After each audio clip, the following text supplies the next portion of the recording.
And I am so happy to be taping this today in Pinehurst. Our grandson, Olin Mangum, who is providing the tech support, we're so happy that he came to help me with this. My name is Betty Jane Oxendine Mangum, and I am 84 and will be 85 on Wednesday. So I'm taping this at a crucial time in my life. The date is October the 30th.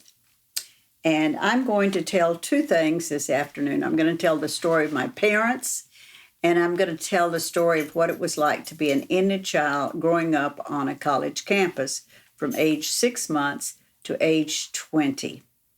So I hope you find it interesting. It's certainly been an interesting life, and I want to tell it while I still have memory left, so you could know about that life and see if you find it also interesting, but also because I'm not willing to write a book to tell the story of my life. So I guess this is an easy out for me.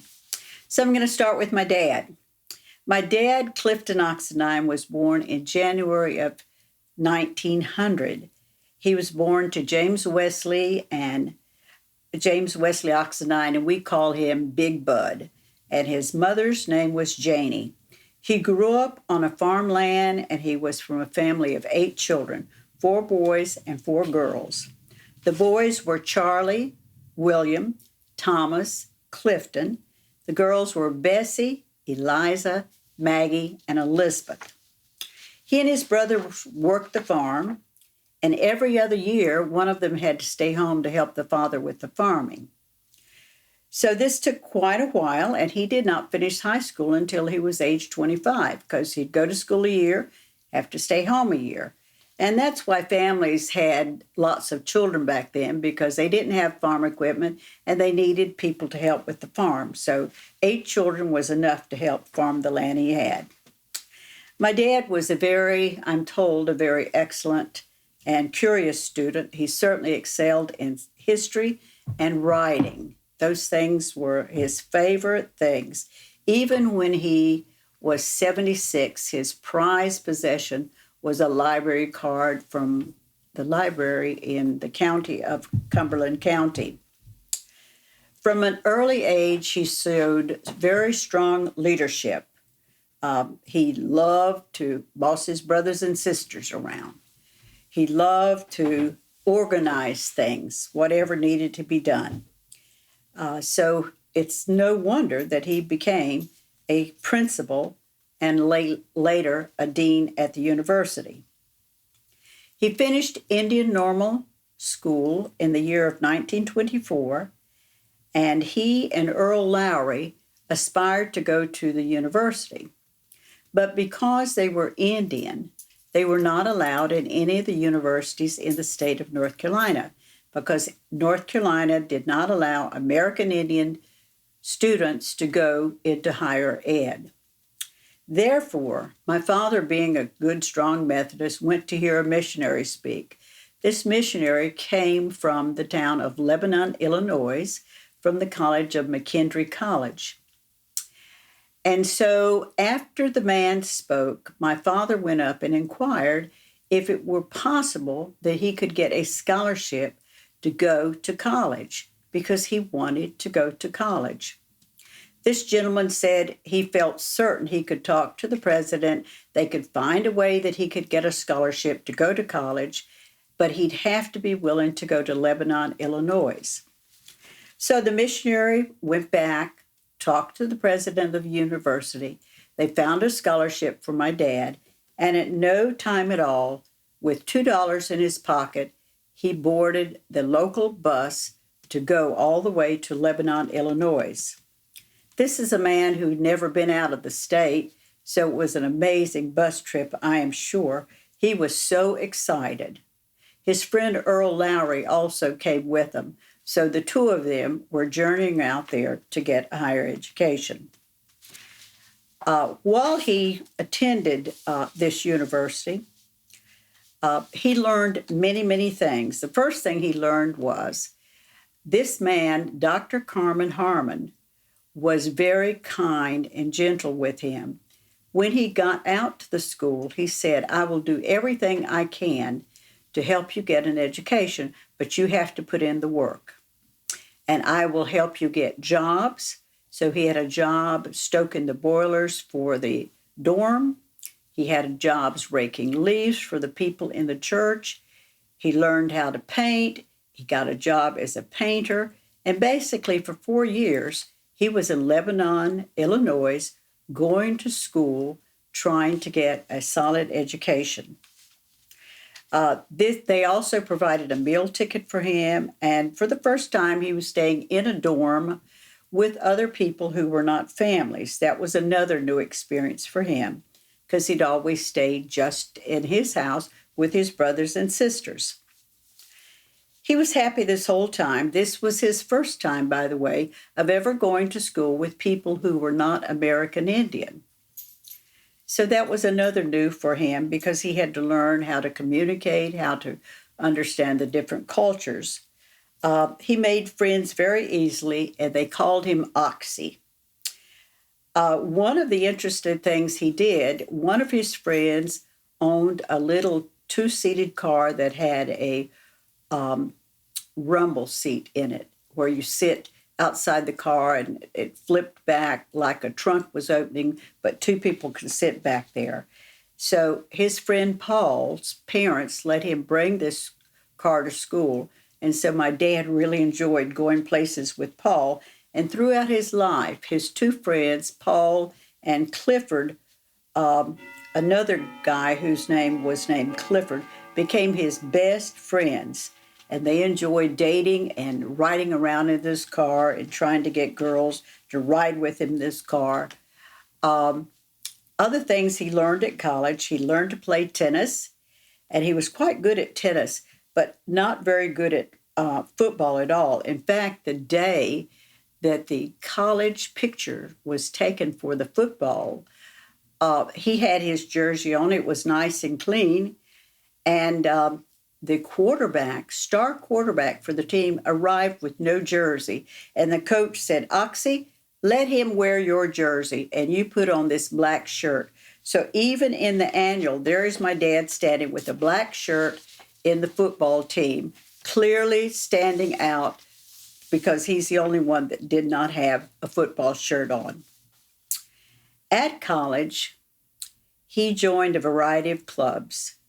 And he was president of his senior year at that university. He was vice president of the Plato Society, which looked at research and philosophy. He worked on the newspaper. And in the yearbook, reading the yearbook, it said that Oxy was a true son of America.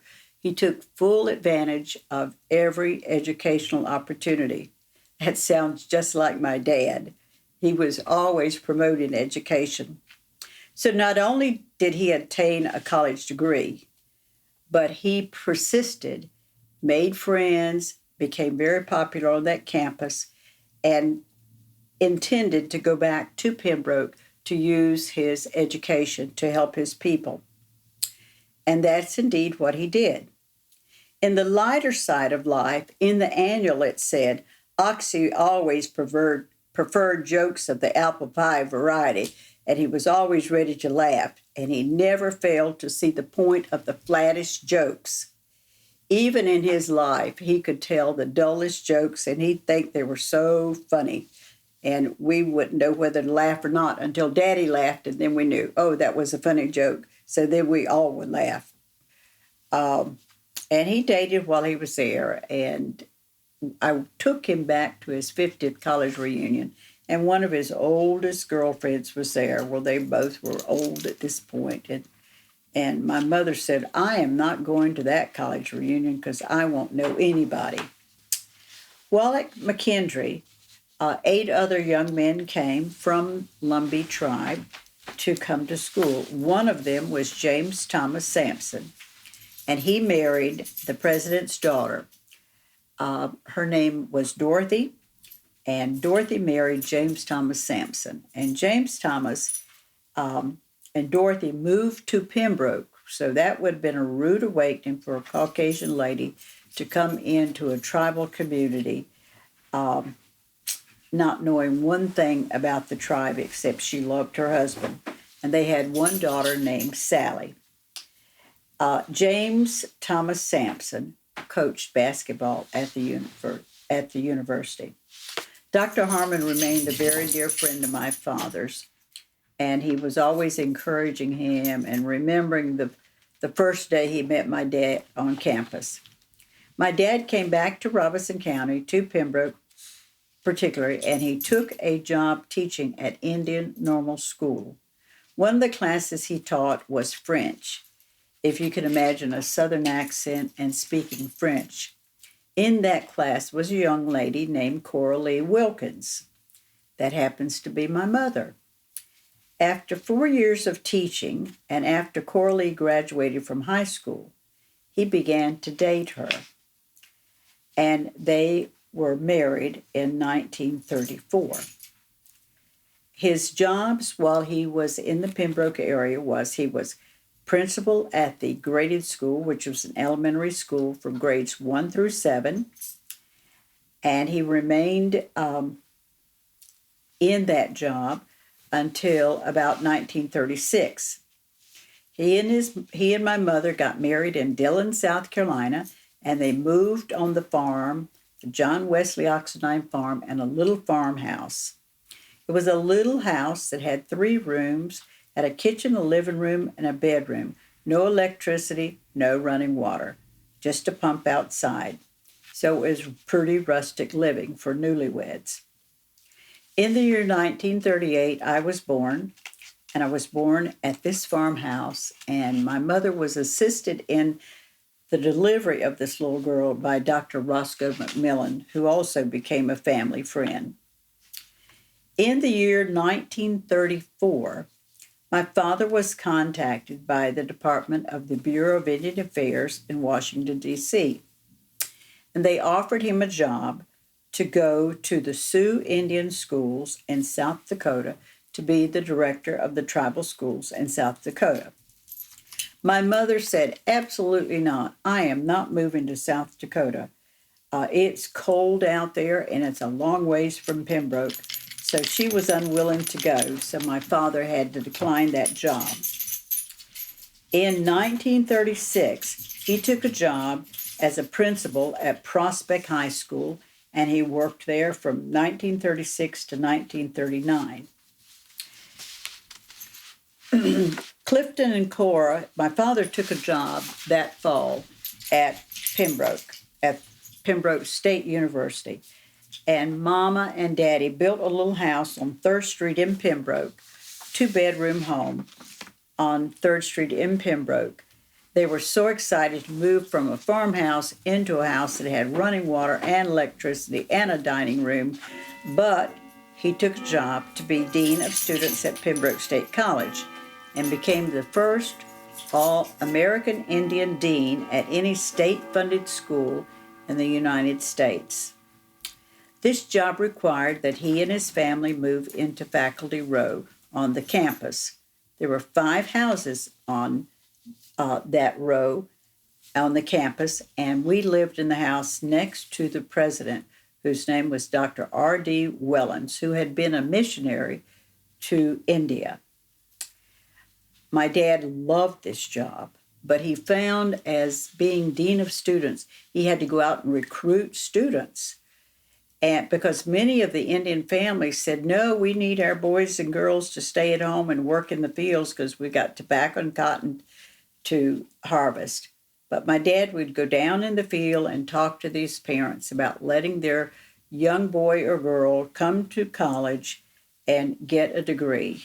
And so he persisted, and many of them did come. He remained dean on that campus from 1939 to 1957. The dean's house, where we lived, was the first house on Faculty Row. It's in an area where the current infirmary is located. Therefore, if any student came to campus after hours, they would come knocking at our door to talk to the dean about how to apply to go to school. My mother had to keep the living room clear of toys and ready for company at all times. In the year 1942, when my dad was in an assembly at the college. He got a little note passed to him while he was on stage, and it said, "Your son is born." So while he is over in assembly that day, my mother and her sister-in-laws had called the doctor, and my brother had arrived, and Dr. McMillan was there to assist with that delivery. So my brother became the first Indian child born on that campus in 1942. During his years as dean, he saw student enrollment increase, and he kept busy with all the student activities. His task not only to assist students who were coming, but was to collect money at every play, every game, and make sure everything was ready for the Maypole dance and the Sadie Hawkins days. He also had to organize box suppers for fundraisers and organize an all-Indian high school sporting event that took place on the campus where all the Indian students from all the Indian schools came and participated in all kinds of contests to see who was the best. Our life was full of attending all these activities. My brother and I got to go to all of these free because our daddy worked at the door and he collected the money, and my mother would say, "Go with your daddy," and off we would go. The faculty was organized, and they had meetings and dinners for the husbands and the wives once a month, where they would dress up, go out to dinner, and they'd invite select students to join them for this dinner so that students would learn there are places where you dress up and wear your best, and the faculty club was one of those places. My mother had to learn to host teas for the faculty wives, and she learned early on how to make tea sandwiches of chicken salad, egg salad, and tuna, as well as pimento and cucumber sandwiches. She grew lots of flowers on the campus and could always gather a bouquet for the table. The wonderful thing about living at the campus is we never had to do any yard work except my brother and I had to rake leaves every Saturday. That was our job. But the grass and the shrubs, everything was taken care of by the college. Onto the campus, other children came. There were two Sampson children, Sally Sampson and Carolyn Sampson. There were 6 Pinchback children. These were Indian children: Mary Alice, Jimmy, Sandra, Buddy, Francis, Helena. And also on that campus was Dr. Kennedy, and he was Caucasian, and they had 2 children, Janet and John. So these are the children that would be on the campus playing all over the place. So there are about 10 of us that lived on the campus. I want to make this point right here that the campus was integrated, but off the campus was segregated. In other words, we had Indian stores, but most of the businesses were owned by Caucasians. The Indian children all went to an Indian school. John and Janet, who lived on the university campus, went to a Caucasian school. You churched according to your race, so Indians went to Indian churches, Caucasian people went to Caucasian churches. It's interesting because that seems so unreal in today's world. Also on that campus came the Lowry family. Our Pate taught music and his wife taught Spanish, and they had a little girl named Arlita, and Arlita would come and play with us. Now, the fun thing about living on the campus, we were the only place that had sidewalks. Everybody that got skates for Christmas came to skate there. We had a huge fish pond, goldfish pond. We had the gymnasium to play in, tennis courts to play on, baseball fields to play on, a water tower to climb, and trees to climb, and straw all over the place because there were pine trees everywhere. My dad retired from being dean in 1957 and went back to the classroom, and he taught until he was age 70, American history and sociology. Those were his favorite subjects because he thought sociology teaches you how to get along with other people, and history tells you what your past is. I will tell you that I loved sociology, but I was never real swift on history. Now I want to shift gears a little bit and tell you a little more about my mom and some of the things she did on the campus. My mother's name is Coralie. She came from a family of 5. She grew up in Clio, South Carolina, and she moved when she was 2 years old with her mother back to the grandparents' home because her mother got a divorce.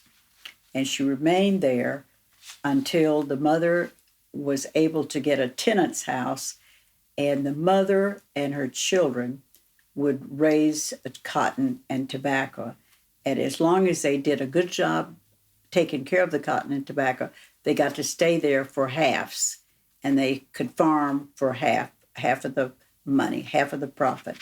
And that's where my mother remained until she got married. She lived in this house, and it was a raggedy house, and you could see through the floorboards the dirt underneath the house.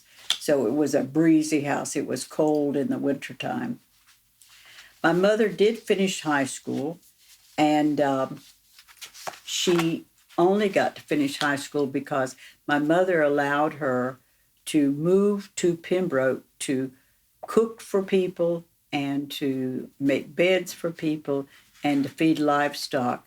And in return, their children would let her use their school books and their pencils because she didn't have pencils or paper or school books. And that's the only way she got to go to school. So my mother would have to depend on ever who took her in to either treat her kindly or poorly, but the only way she could go to school was to work for them. I told you that they began dating after she finished high school, and I want to tell you now what our family life was like living in Faculty Row in faculty housing. We lived the first house on Faculty Row, and my dad's office was right in front of our house in Sampson Hall. And when he never had a typewriter at home, he had a typewriter at the office, and he had a phone at the office. And so he would work late, and my mother would say, "Dinner's ready," and I run down the sidewalk and knock on the second window and said, "Mama said to come home and eat." That's how close it was to go to his office. He was never a great typer, and he learned to type with 2 fingers, and he could out-type me using all my fingers. He could just make those typing keys spin. Our house was furnished on the campus with furniture that was provided by the university. My mother was later able to purchase a kitchen table because she wanted the kind of table she wanted, and she was able to get a few beds.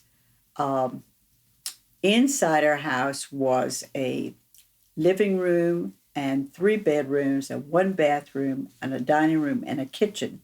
And off the side of our house was a boiler room, and you had to keep coal in that boiler if you wanted your house to be warm. I've told you we had a lot of trees in our yards. One of the trees we hated the most shed berries all the time. And my dad, because people would be coming to the campus, it's the first house you'd see on the campus. Jerry, when he got older, and I, when I was old enough, had to rake these China berries all the time and get them in the trash so the yard looked good. One of the special features of this house was the side porch. And the side porch faced the railroad tracks, but many, many people came to visit us, and we'd sit on the side porch, and we'd play out in the yard, and it became a great gathering place because we could go out when people came at night. There were street lights all over the campus, so we could catch lightning bugs, and we could just play hide and seek and have a grand time playing under the street lights. Our neighbors on Faculty Row were the president, Dr. Brown, and later Dr. Wellens. Also on that street lived Dr. Todd, Miss Knable, Miss Reckendorf, and Dr. Kennedy. Dr. Kennedy had the two children that my brother and I played with, Janet and John. Janet became a medical doctor, and John went in, worked for the federal government. But I was able to see them both as an adult, having not seen them since I was a young child on that campus. Also on that campus was an old main building, a cafeteria, a girls' dorm, a boys' dorm. I've told you we had sidewalks, we had street lights. There's a large arrowhead sculpture. There's a tall water tower. There's lots of pine trees, magnolia trees, and grass everywhere. Tennis courts, a stadium for football and basketball. We had Locklear Hall, Sampson Hall, Arts Building. Interesting thing about the water tower, all the little boys that were on the campus wanted to climb that. And one day my brother climbed all the way up there, got up there, had a panic attack, didn't know how to come back down. And it was a high, high tower. So we had to get one of the workers to go up there and come with him down, one step at a time. And of course, he got spanked because we're not even supposed to climb the water tower. The Indian faculty on the campus when I was growing up was my father, Ira Pate Lowry, James Arnold Jacobs, who was a registrar, Bertine Oxendine, who was the secretary to Dr. Wellens, the president, a groundskeeper, Walter Pinchback, and assistant groundskeeper, Raymond Dees. We had a cafeteria manager who was Sanford and Flower Sampson, and Carrie Lee Jacobs was the secretary, and Fossey Maynor was the bookkeeper, and most importantly, there was a night watchman, Wesley Dial. And as a teenager, when I began to date, my dad would always say I had to be home before the night watchman went by, and he went by at 11 o'clock. And he said, you're not to come and linger on that porch. When your date brings you back, you come straight in the house. I don't want Mr. Dial to be saying he saw you outside with a young man. So we knew to be home by 11. I told you my dad played tennis in college, and he also, when he became dean on campus, played a lot of tennis with fellow faculty members.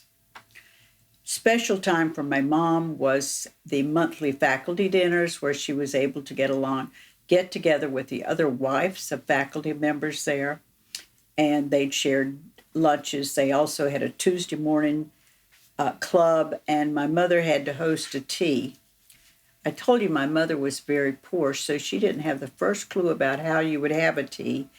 So she was able to go to the library, check out a book on what you serve at a tea, how you make tea, how you set up the table, what kind of cups you need to have.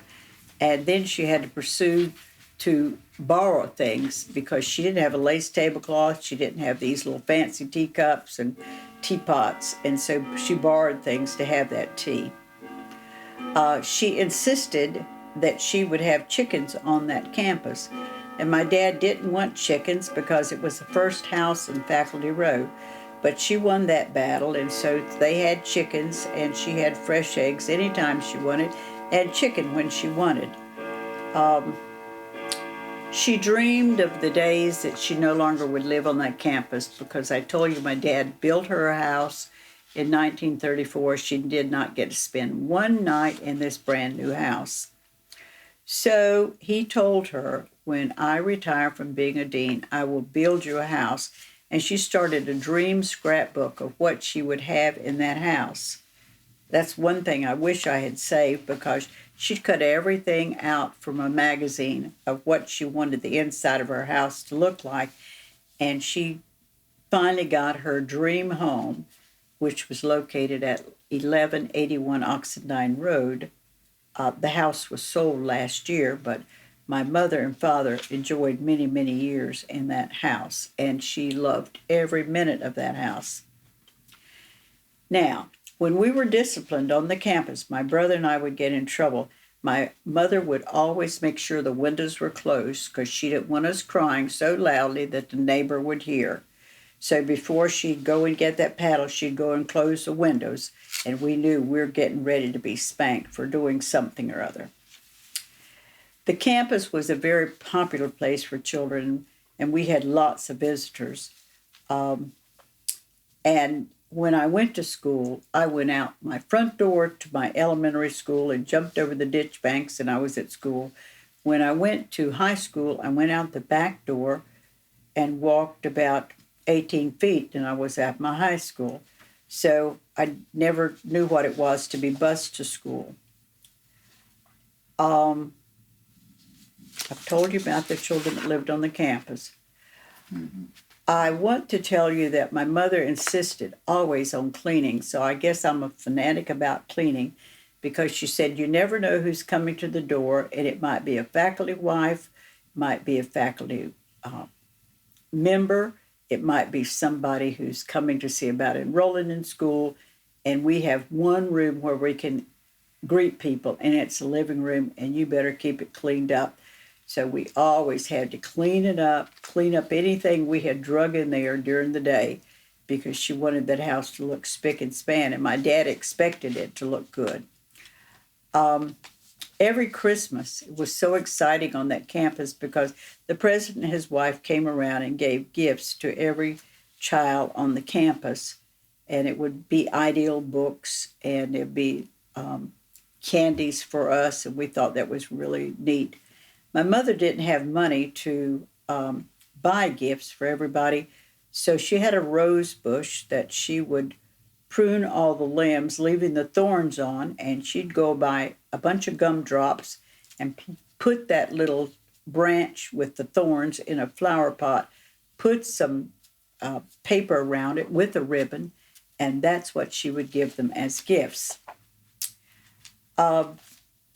We had a garden on the campus, and my cousins helped keep the garden plowed because we had no horse or mule on the campus. But my Oxendine cousins had horses and mules and all the things you need to make a garden, rows so you could plant things. Maybe the last thing I want to say, or near the last thing I want to say, is my parents were very grateful to have the opportunity to work at the campus. And my father did name the old main building at the university campus, which is located today right at the entrance of the campus. You will see a large museum that has huge columns. And he got this name for Old Main from McKendree because there was a building on the McKendree campus where he went to college that had stately columns like this building. And he suggested that name to Dr. Wellens, and Dr. Wellens said, that's a good idea. That's what we're going to name it. So Old Main on the university campus, my father named it. In 2022, I was able to return to that campus because it honored two of the elders from the Oxendine family. One, my great-grandfather, John J. Oxendine, and my great-great-grandfather, Olin Oxendine. Both these people were from my father's family, and they were some of the elders that helped establish that university. So that was a big day for me to see that. With the help of a man whose name was Hamilton McMillan, they were able to get funding for the first campus, Pembroke State College, or Indian Normal School, where Indians could get a degree in higher education. So we're grateful for that. My parents are both deceased now, and also is my brother, but I wanted to share this about my life, hoping that you will find it a little interesting, the days, what it was like before we had all the technology we have today. And by the way, I was in the 11th grade before we got our first TV, and I was 16 years old when we got our first telephone, and my dad put the telephone right by his chair, and when it would ring, if it was one of my friends, he had a little cord, but I'd go in the hall and he'd say, bring it back. You can't talk on it long because somebody might want to be talking to me about entering college. So that was my first exposure to telephone, and I did enjoy that. And prior to um, uh, us having a TV on campus, at the end of church on Sunday night, my mother would drive us to town, and we'd sit on the hood of the car and watch TV shows. The appliance store would have TVs on in their storefronts, and you could go and park and watch the shows. They'd have the volume so you could hear it. So that was a big thrill. So that's the story of my life, and I have enjoyed having Olin Mangum again with me today, taping this. He's our second grandson. He's Troy and Kathy's son, and he is in technology and music, and so this is a first for me and maybe a first for him. So thank you, Olin. Of course.